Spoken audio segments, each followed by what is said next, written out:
વિદ્યાર્થી મિત્રો, આજે આપણે પાઠ 10 ભણીશું. પાઠનું નામ છે ભારતીય સંસ્કૃતિની સિદ્ધિ. સંસ્કૃતિને જાળવણી કરનાર તો આપણે છીએ, તો આપણે એની જાળવણી તો કરીશું જ ને. અને ઘણો સરસ બોધ આપી જાય છે આ પાઠ છે એ ખૂબ સરસ છે. પાઠના લેખક છે વિનોબા ભાવે. વિનાયક નરહરી ભાવે વિખ્યાત વિનોબાને નામે રાયગઢ જિલ્લાના ગાગુડે ગામમાં એમનો જન્મ થયો. તેઓ આચાર્યના હુલામણા નામે પ્રસિદ્ધ હતા.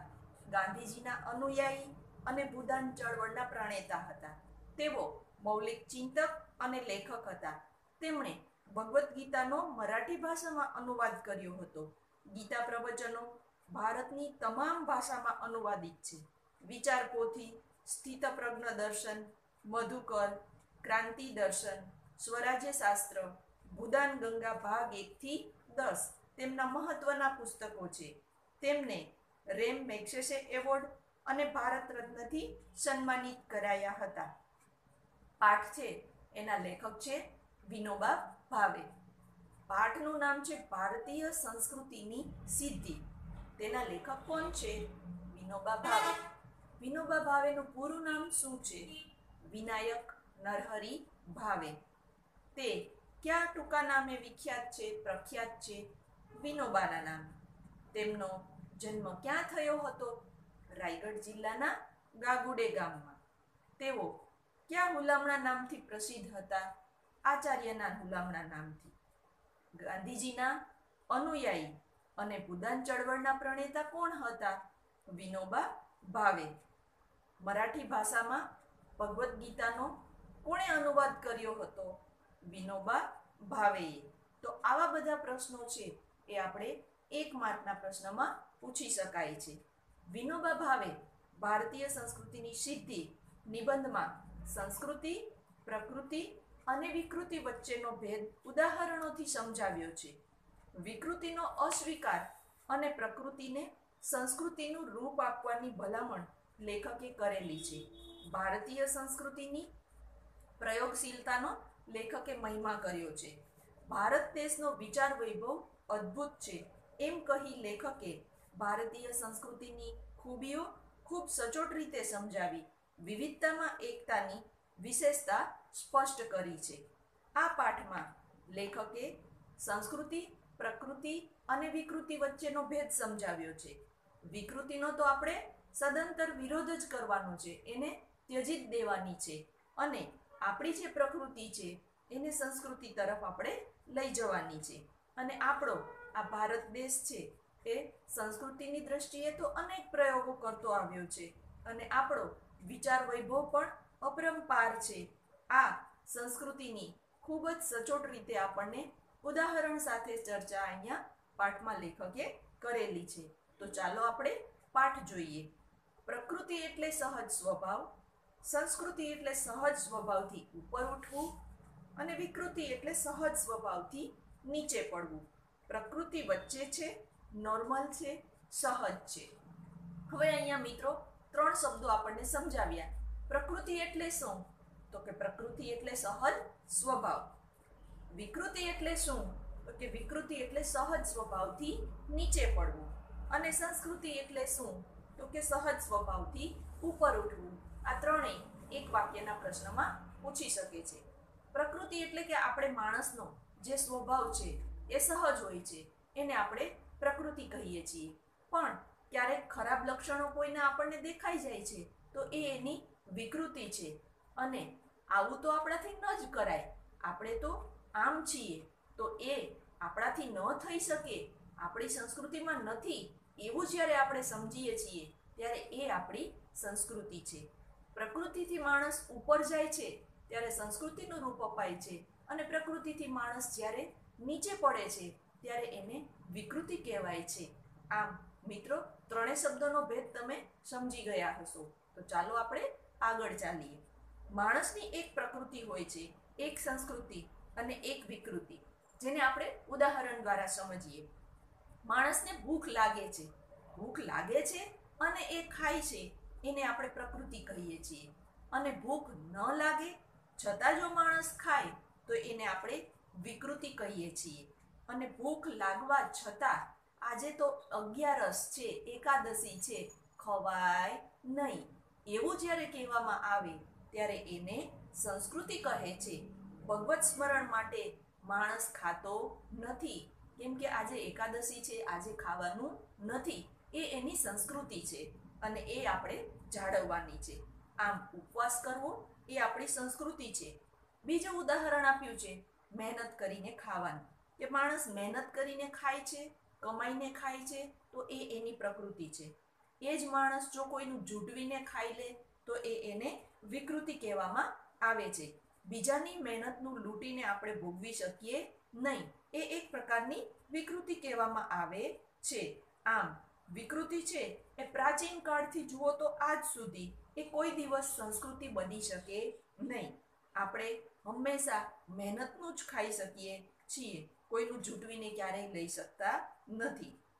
આમ શ્રમથી પેદા થયેલી ચીજ હોય તો એમાં પણ મહેનતથી ભલે આપણે ગમે તેટલું કમાઈએ, પણ એમાં પણ બીજાને આપ્યા વગર પણ આપણે ભોગવતા નથી. આપણે બીજાને વહેંચીને, કોઈને દાનમાં આપીને એ વસ્તુ ભોગવીએ છીએ, તો એ માણસની સંસ્કૃતિ છે. માણસ અને પશુમાં આ ફરક છે, અંતર છે, અને એટલે જ માણસ છે એ આવી રીતે પશુપણામાંથી માણસપણા તરફ આગળ વધે ત્યારે જ એ વ્યક્તિ છે એ સંસ્કૃતિવર્ધક કહેવાય છે અને એ સંસ્કૃતિનું જતન કરનાર બની શકે છે. માણસ છે એ સુખ અને આનંદ શોધે છે એ ખરું, પણ કયો આનંદ વિકૃત છે અને કયો આનંદ પ્રાકૃત છે અને કયો સંસ્કૃત છે એનો એને ખ્યાલ રાખવો પડે છે. જે આનંદ છે એ સુખ આપે એ સારો આનંદ છે અને જે સુસંસ્કૃત આનંદ કહેવામાં આવે છે, જે આનંદ પાછળથી આપણને સંસ્કૃતિ તરફ લઈ જાય છે. આમ પ્રકૃતિથી ઉપર ઉઠી અને આપણે આગળ વધીએ, આનંદ પ્રાપ્ત કરીએ, એને જ આપણે સંસ્કૃતિ કહી શકીએ છીએ.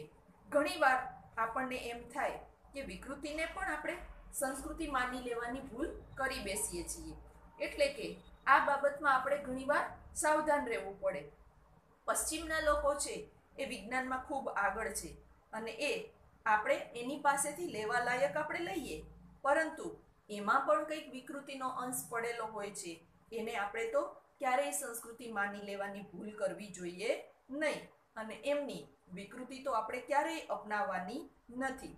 એ સિવાય દુનિયાભરના ઘણા જ દેશોમાં ઘણી જ સંસ્કૃતિના સારા અંશો છે તે આપણે અપનાવવા જોઈએ. આની સાથોસાથ એ પણ ધ્યાન રાખવું જોઈએ કે દુનિયાભરની સંસ્કૃતિ લઈએ, પણ ત્યાંની સંસ્કૃતિમાં એ ભલે પ્રકૃતિ છે એ સંસ્કૃતિ કે પ્રકૃતિ તરીકે હોય, પણ વિકૃતિ તો આપણને ન જ ખપે. આપણે ત્યાં પ્રાચીન કાળથી એક ચીજ ચાલી આવતી હોય છે અને એ છે કે વિકૃતિનો હરગીજ સ્વીકાર કરવો જોઈએ નહીં. વિકૃતિ બીજાની હોય કે આપણી, એને આપણે ક્યારેય સ્વીકારી શકતા નથી અને પ્રકૃતિને આપણે સ્વીકારી, એનું સંવર્ધન કરી અને હંમેશા એમાં આગળ તરફ વધવું જોઈએ અને એને સંસ્કૃતિનું રૂપ આપતા રહેવું જોઈએ.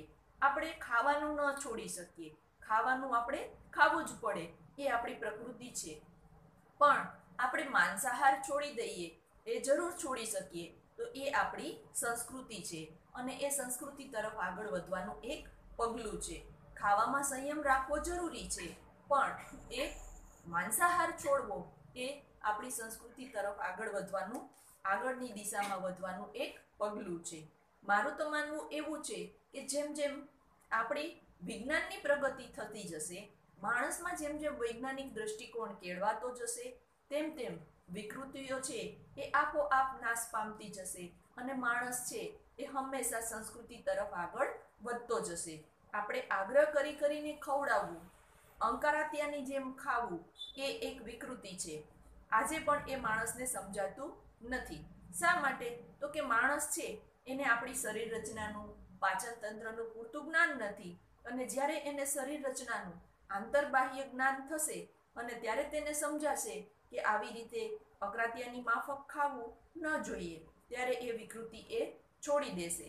આમ માણસ છે એ કાયમ સંસ્કૃતિ, પ્રકૃતિ અને વિકૃતિનું પૃથ્થકરણ કરતો રહેશે તો હંમેશા એ વિશ્લેષણ કરતા, પ્રયોગો કરતા, પૃથ્થકરણ કરતા હંમેશા તે પોતે આગળની દિશામાં, સાચી દિશામાં આગળ વધતો જશે. આવું જ આપણા ભારતમાં થયું છે. અહીં હજારો વર્ષથી માણસ છે એ જાત જાતના પ્રયોગો કરતો રહ્યો છે અને તેમાંથી જ આપણી ભારતીય સંસ્કૃતિ છે કહીએ છીએ એ નિપજી છે. ભારતીય સંસ્કૃતિ એ દ્રષ્ટિએ પ્રયોગશીલ છે. પ્રાચીન કાળમાં બહુ પ્રવૃત્તિઓ થતી હતી, પ્રયોગો પણ થતા હતા અને એમાંથી કંઈક નિષ્કર્ષ પણ નીકળતા હતા. એનામાંથી જ વિવિધ શાસ્ત્રો છે એ ઊભા થયા છે અને આધ્યાત્મિક દ્રષ્ટિકોણ છે એ મુખ્ય રહ્યો છે. માણસ છે એ આધ્યાત્મિક દ્રષ્ટિએ પણ આગળ વધતો રહે છે. તેની ખોજ પણ હંમેશા નિરંતર ભારતમાં થતી રહી છે અને આપણા પૂર્વજોએ પણ કરી છે. આમ આપણો વારસો છે એ ખૂબ મોટો છે. ભારત માટે એમ કહેવાય છે કે એ એક મોટો સંપન્ન દેશ છે. અહીંયા સેંકડો સુંદર સુંદર નદીઓ છે, હિમાલય જેવા અદ્ભુત પહાડ છે, અહીંની ભૂમિ છે એ સરસ મજાની સુજલ અને સુફળ છે, એટલે કે સારું જળ છે અને સારું ફળ આપનારી જમીન છે. પણ આપણા કરતાંય વધુ સુજલ અને સુફળ દેશો તો ઘણાય દુનિયામાં મોજૂદ છે. પણ આટલા માટે આપણી વિશેષતા આ જ છે એમ ન કહેવાય, પરંતુ આપણે જરૂર દાવો કરી શકીએ કે આપણી વિચાર સંપદા જે આપણને મળી છે એ અત્યંત અદ્વિતીય છે. અને હું એના માટે લેખક કહે છે કે અભિમાન નથી કરતો, પણ જો હું બીજા દેશમાં જન્મ્યો હોઉં તો પણ નિષ્પક્ષ અને તટસ્થતાથી ભારત વિશે એવું જ કહે કે ભારતનો વિચાર વૈભવ ખરેખર અદ્વિતીય છે, એમ લેખક અહીંયા કહે છે.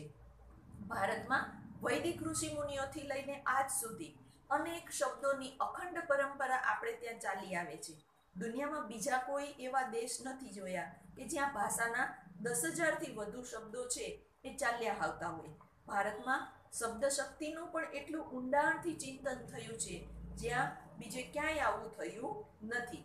ભારતે પુરાણા શબ્દોને પણ સાચવ્યા છે, નવા પણ બનાવ્યા છે અને જૂના શબ્દોમાં કંઈક પરિવર્તન કરીને તેનો પણ વિકાસ કર્યો છે. આમ આ શબ્દ પરંપરા છે એ અખંડ રીતે ભારતમાં પહેલેથી ચાલી આવે છે અને એવું બીજે ક્યાંય આપણને જોવા મળતું નથી. યાસ્કાચાર્યે કહ્યું છે કે આપણી સત્ય, સનાતન છતાં નિત્ય નૂતન સંસ્કૃતિ છે. આપણી ભીતર એક અખંડ તંતુ કાયમ રહેલો છે. પુરાણા જમાનાના કોઈ ઋષિ છે એ આજે આવે તો એ આપણો બાહ્ય વેશ છે એ ભલે બદલાઈ ગયો હોય, પણ આપણામાં એવું કંઈક અવશ્ય છે કે જેને જોઈને એ કહી ઉઠશે કે આ આપણા મારા જ બાળકો છે. આપણી ભીતર એવું કોઈક શાશ્વત, સ્નિગ્ધ, ચવડ, કઠોર એને જીવતરવાળી વસ્તુ છે કે જે બદલાતી નથી. આપણે જોઈને આપણે એ કહી શકે છે કે આ મારા બાળકો છે અને આ જ આપણું એક અનોખું બળ છે. હજારો વર્ષોનો આપણો પુરાતન દેશ છે અને એમ બીજા દેશોનો પણ ઇતિહાસનો આરંભ નહોતો થયો ત્યારથી આપણો પૂર્વજો છે એ ગૌરવના શિખર ઉપર પહોંચી ગયા હતા, અનેક પરિવર્તનો લાવ્યા હતા અને પરંપરા છે એને અતૂટ જાળવી છે. પ્રાચીન કાળથી આપણને એની સાથે જોડી રાખ્યા છે. સ્થળ કાળના ભેદ છતાં એ એકતાનું દર્શન આજે પણ આપણને થાય છે. અહીં કહેવાયું છે કે દુર્લભમ ભારતે જન્મ. આપણો આ ભારત દેશ છે એ પવિત્ર દેશ છે એમ આપણા પૂર્વજો કહ્યા કરતા હતા. દુર્લભમ મહારાષ્ટ્રે જન્મ, દુર્લભમ ગુર્જરે સુજન્મ, એવા વચનો આપણે ક્યાંય સાંભળ્યા નથી. એટલે કે ભારતમાં જન્મ લેવો એ અખંડ ભારતમાં જન્મ લેવો એ એક દુર્લભ વાત છે એવું આપણે વાક્ય સાંભળ્યું છે સંસ્કૃતમાં. પણ દુર્લભે મહારાષ્ટ્ર જન્મ, મહારાષ્ટ્રમાં જન્મ થયો એ ખૂબ દુર્લભ છે એવું આપણે ક્યારેય સાંભળ્યું નથી. તુલસીદાસ પણ એના પુસ્તકોમાં કહે છે કે ભલી ભારત ભૂમિ ભલે કુલ જન્મ.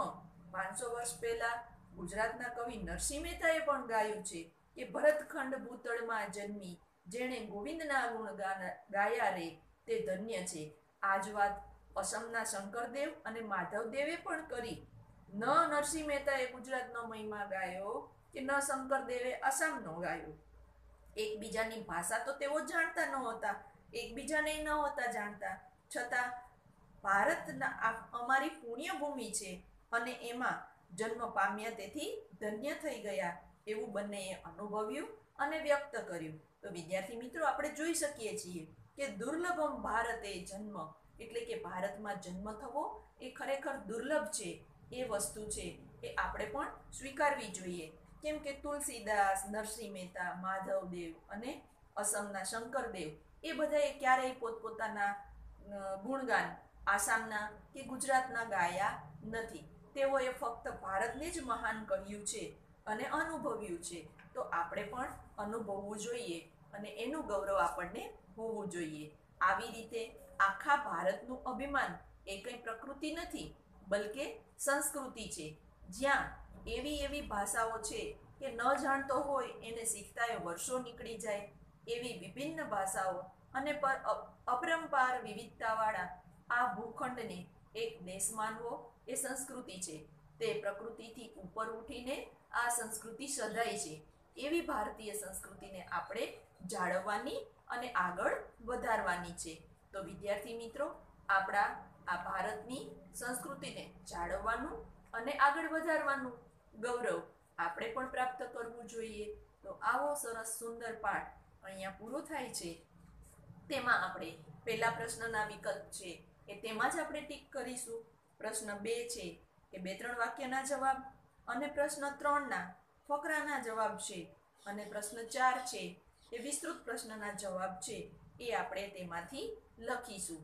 નોટમાં આપણે 2, 3 અને 4 પ્રશ્નના જવાબ લખવાના છે. તો વિદ્યાર્થી મિત્રો, આપણે પ્રકૃતિ, સંસ્કૃતિ અને વિકૃતિનો ભેદ સમજ્યા. આપણે આપણી પ્રકૃતિ છે એમાંથી આગળ ઉપર ઉઠીને આપણે સંસ્કૃતિ તરફ આગળ વધવાનું છે, નહીં કે વિકૃતિ તરફ. અને આમ આપણે આ પાઠ આપણે અહીંયા પૂરો કરીએ છીએ.